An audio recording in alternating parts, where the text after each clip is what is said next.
Hey guys, this is Deborah, welcome back. This is part 2 in my junk journaling journey videos. And I've got a couple of things to show you today. So, the first thing is that in the last video I showed you this book here that I was going to use as my base for this particular junk journal.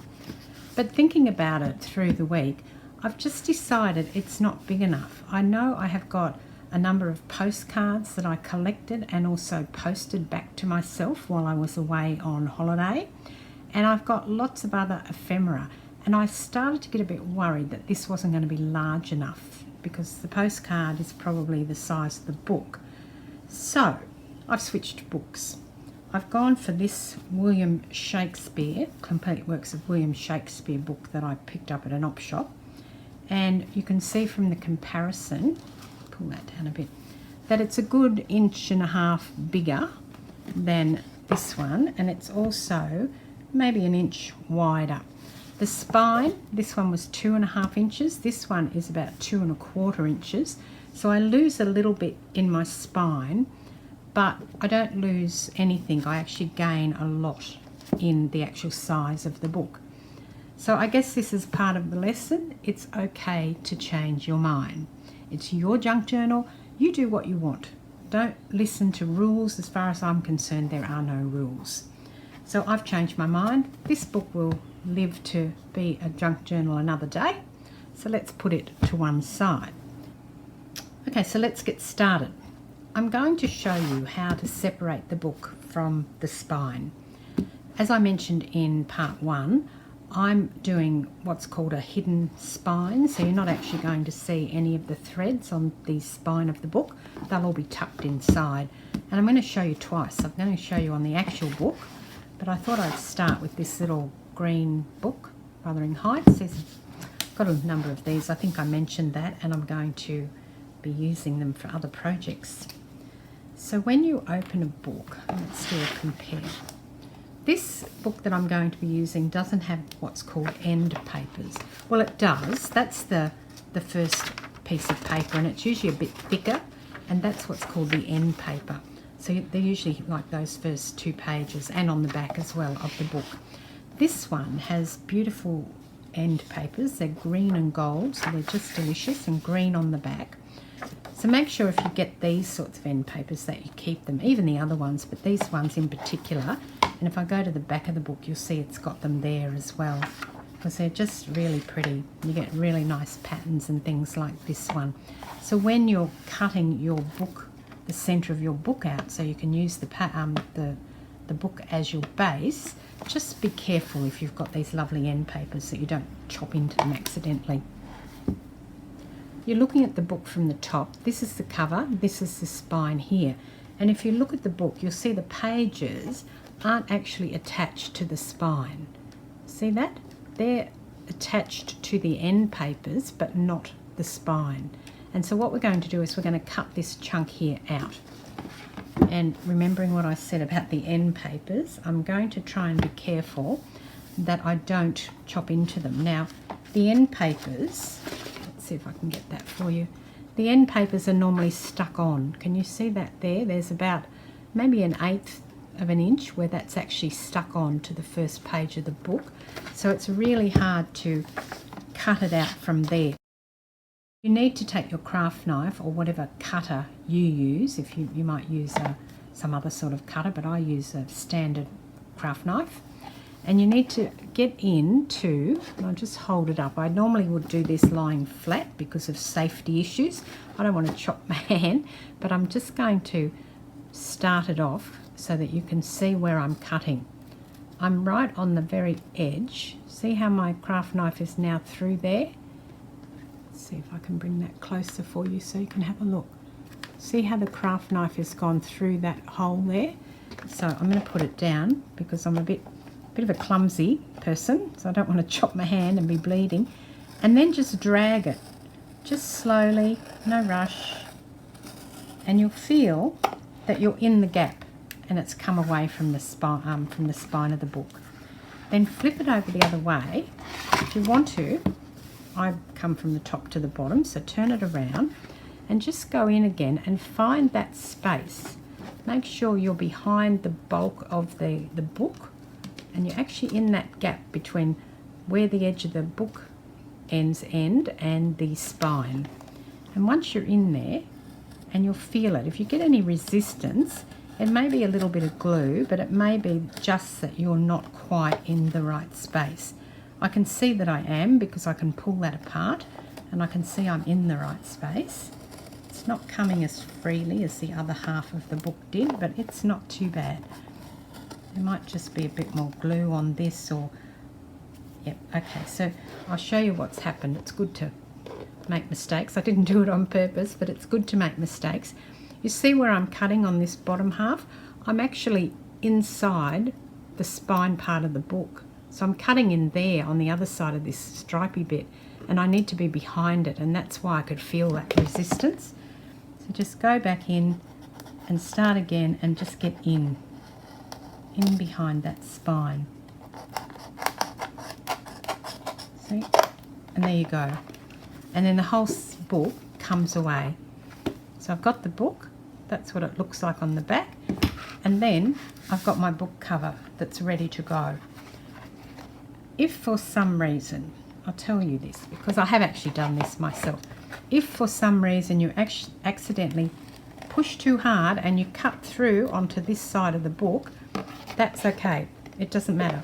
I haven't done that, I've managed to get that away cleanly, but you can fix that, so don't panic, don't throw the book away, just keep moving forward. So that is how to cut that part of the book away from the spine nice and cleanly. Now, that's just the sample. I'm going to do it with this one. Now, this book is quite old and it's obviously been dropped and it's got a bit of a bend in this top half, but that's fine. Once we get it decorated up, you won't really see that. And again, I've got these end papers, and it's also already torn away somewhat, so it's just going to pull away. That's why I did the sample one for you, because I knew this was quite wrecked, but I still need to get in here and cut this away. So I'm just running the tip of my knife down that edge of the end paper where it's glued on, and it's coming away. I'm just going to go back the other way. There you go. That's come away. This is a beautiful book. I'll be using some of it. I love the patina, and I also love the two columns. It's all of the William Shakespeare things. Now we're going to turn the book over to the back, and it's pretty much done. See, because it's wrecked. So that was pretty easy. And there's the book out.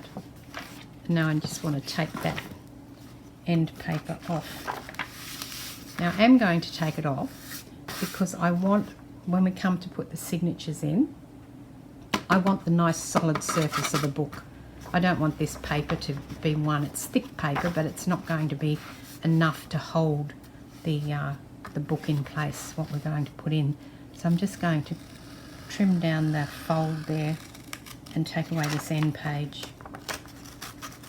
There you go. And just empty this rubbish in the bin. Now with this one, as opposed to the other book, I've taken the pages out, but it's actually left that fabric spine. It's actually book binding tape that's been left in here. I don't know whether to leave it in here or not. I could leave it in there because my piece is going to sit across here, and I'll explain what that means as we get to that point of sewing this signature in. And it's nice and old, and I like the nice stripy bits at the top and bottom. So I'm going to leave that in. So this will be the book that I'm going to do. So I've pulled out all of these pages this morning, and I'm going to now start putting the signatures in piles so that I have different signatures. So your book will be a different size, remember? So what you do, as I explained in part one, is you measure your book, and then you work out how much room you need here. So I probably have maybe just under 1/2 inch top and bottom, and 1/2 inch on the side here.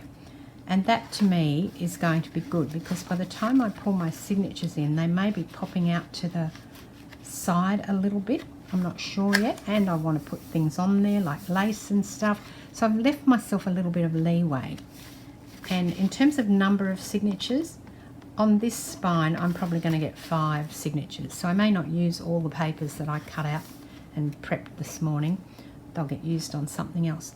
I am starting with a piece of scrapbook paper as the base, and I'm going to turn it in the other way because I like the writing on it.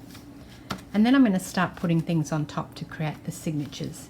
I did this with one signature in part 1, and I wasn't going to show you how to do this, but then I thought if it's a beginner who's watching and I say create a signature, they may say, well, what do I use for that? And as I explained in part 1, you can use anything that you have. You don't necessarily have to go and buy some new stuff, although you can if you want to, or some old stuff in my case. Now these are some beautiful vintage chemist journals that I own, and I've pulled some of them out to use, and I'm not going to use them both in the one signature. I'm going to try and spread the different types of papers that I pulled out across the signatures. So for example, where I pulled things out of a botanical book, I didn't just pull one page, I pulled 3 or 4. And the same with these. I've pulled a number of these. I think I did, they're big sheets, so I did 2 sheets and then I've cut them down to fit. So I'm going to put that one in the center. Now it doesn't cover, it's not as big as the other one. That's okay, we don't care about that. And now I want probably something like this one here. Now this is from an old book that I've owned. It's just a botanical type book. I don't know what it's called. And it's only a half page because I wanted to get the flowers on one or the other side. I didn't want to have them so that they, you know, were cut down the center or folded down the center. So that one's going to go in there. That's 3. Now I'm going to pull a bit of, oh here, this one here. I'm not really looking, because when I pulled them out, I had a look at what I had and I kind of just pulled the things I liked. So now I'm not kind of going, oh, I need, you know, this particular one from that book. I'm just trying to do a variety. I like the fact that it's a junk journal and there's variety. If you don't like that, then you can use all the same paper. It doesn't really matter. Now this is a photograph, and so before I do the photograph, I'm going to pull this, which is a piece of writing paper, because remember that this is actually a journal. It's not just a book full of pretty images. I'm just going to tear these 2 apart, and I'm going now is to put, so now I've torn those 2 apart, I'm going to put one of them in here. Now I'll just explain with these, just a bit of information. These are old pages of you know, cash books, and this one isn't, but it's an old journal book of some sort, and they have numbers on the top. See, 34. And so when I had to trim them, when I trimmed them, I trimmed the bottom because I like the numbers. So just be aware when you're trimming your papers of the piece that you want to keep. Don't accidentally trim off the numbers, because to me they're an interesting piece.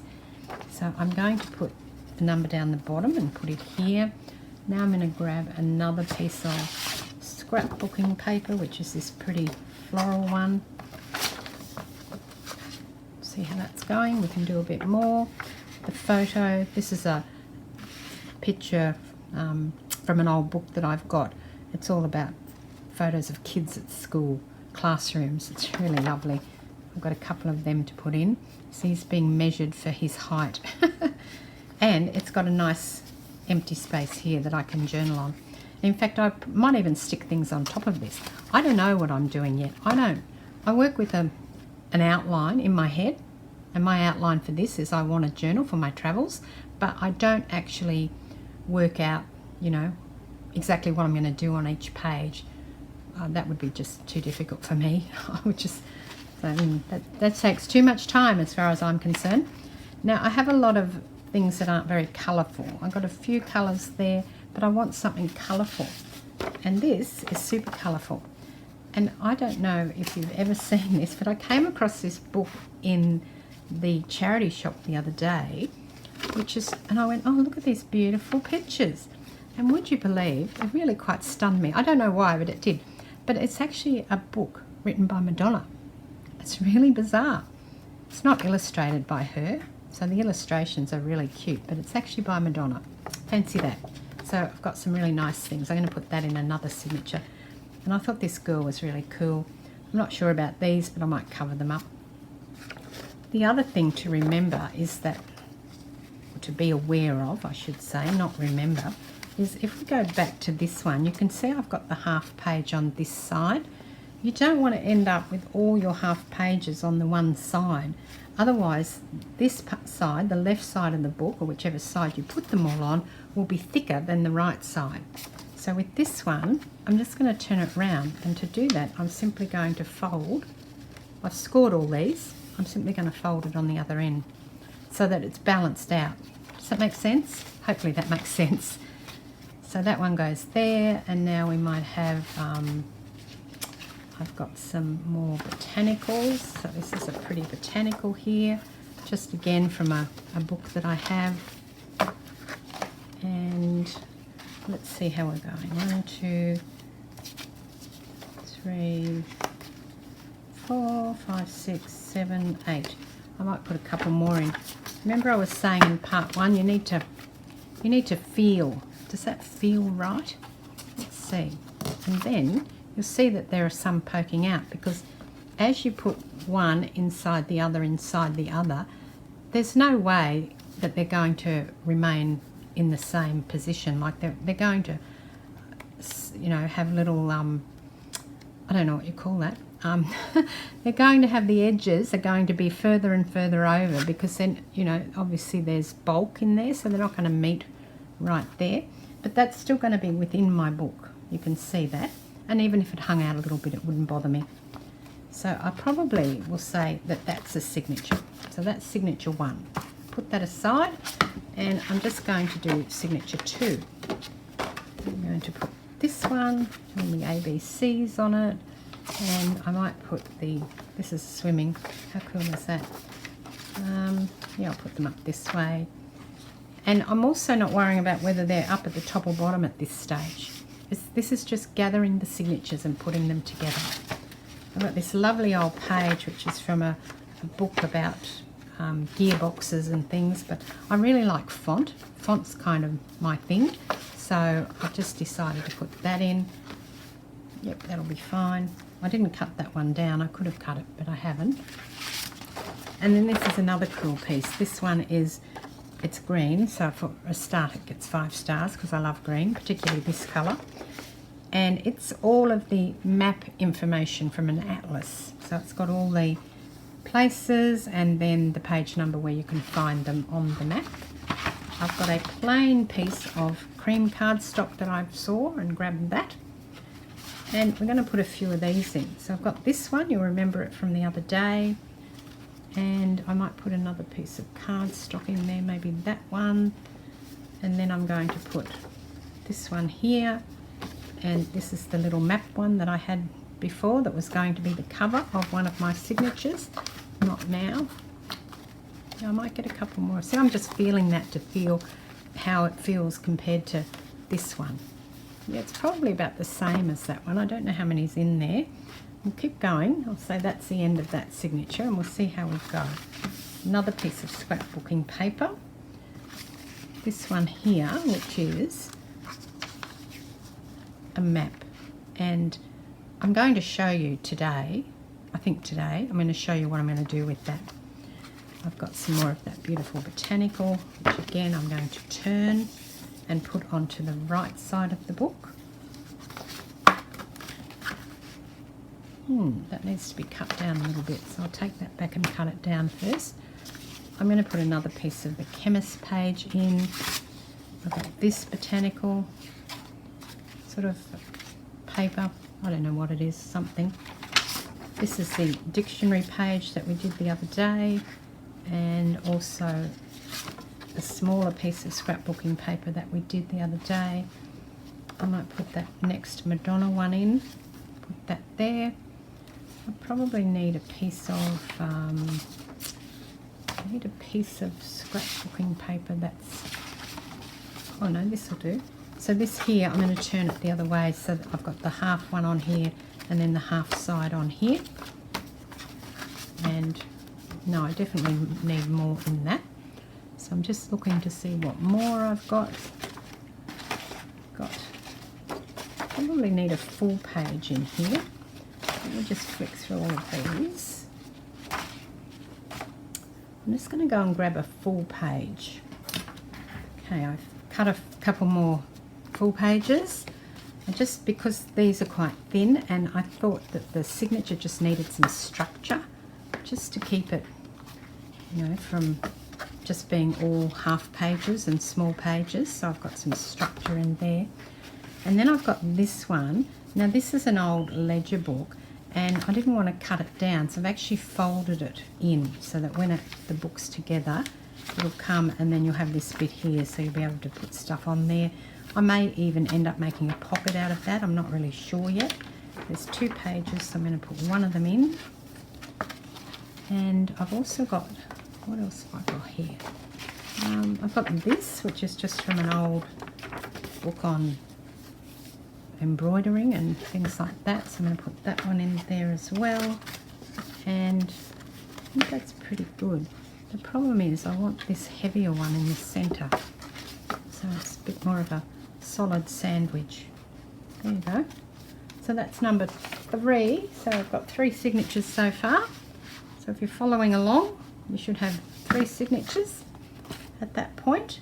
And let's do the rest of them. What have I got? Here.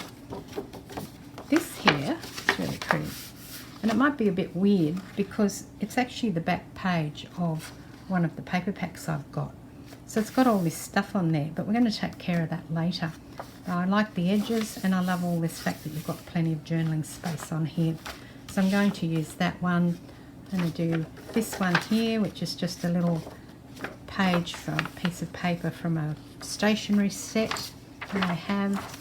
We've got, oh look at these are Peter Rabbit, cute. Little Peter Rabbit book. I've just taken a piece of the paper and folded it so that you can see the bunnies still. I have another, what else have I got? This is the front of the Brisbane Boys College account book. The pages we just put in before are the account pages. Some more botanicals. I'm going to put it this way. Dictionary papers.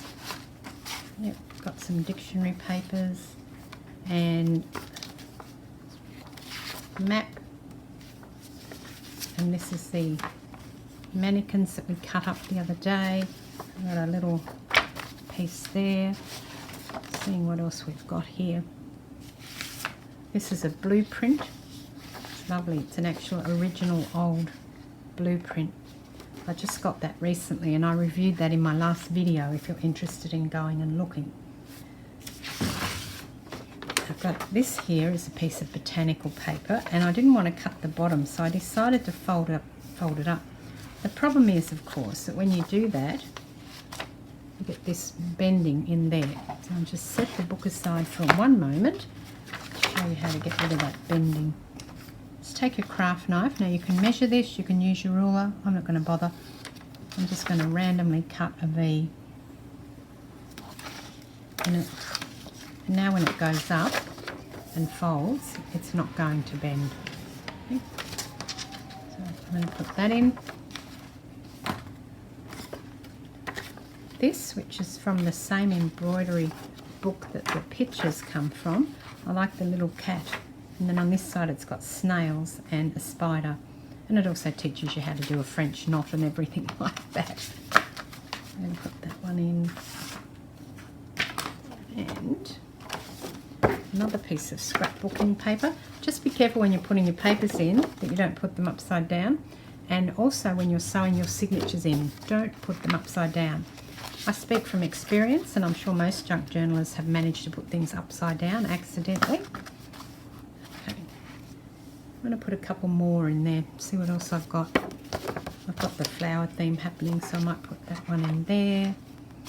And then I've got this old green piece here, so I'll put that in there like that.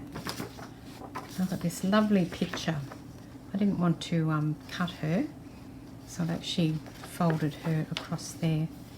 So there she's here. Put her up the other way. And then I need, this is, I got this at a charity shop as well. It's just a whole heap of different botanical types of things, and they're in an envelope, big envelope, and they're just the pages. So I'm going to put that there. Something's sticking up. I haven't cut something down. Okay, I'll just pop away and do that. These are the lovely pages from the typewriting book that I've got. I've got a few of them now. Put that in here. And this one, oh, don't put it upside down. I do want it around the other way though, so I'll refold it. Wasn't going to, but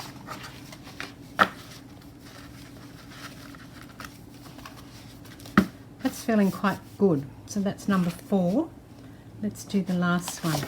Got this gorgeous piece of scrapbooking paper. Look at the colours in there. Let's put it up the right way though. Isn't it divine? Start adding more of this typewriter paper. Oh, put the pear up the right way. I don't particularly like this, so I'm going to cover it up when I'm doing it, but I like all of the little embroidered samples on the other side. So we'll be covering this one up, but it'll all work out fine in the end.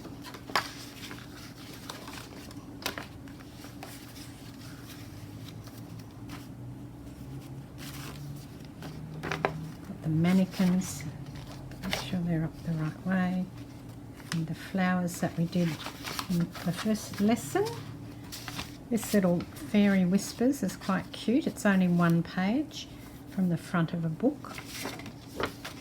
Some more of the people there, the school kids.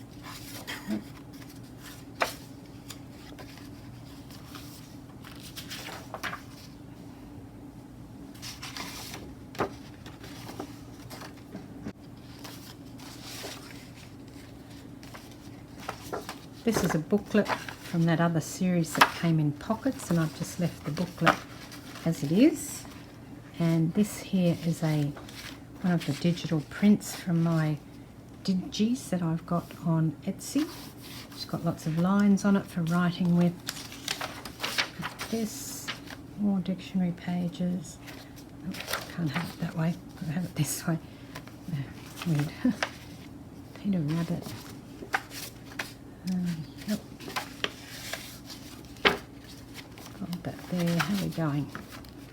I could do with a couple more. And have another piece of the typewriter paper. Some more of this beautiful chemist pages. Let's see, get that out. Got this one here. It's just a tree thing.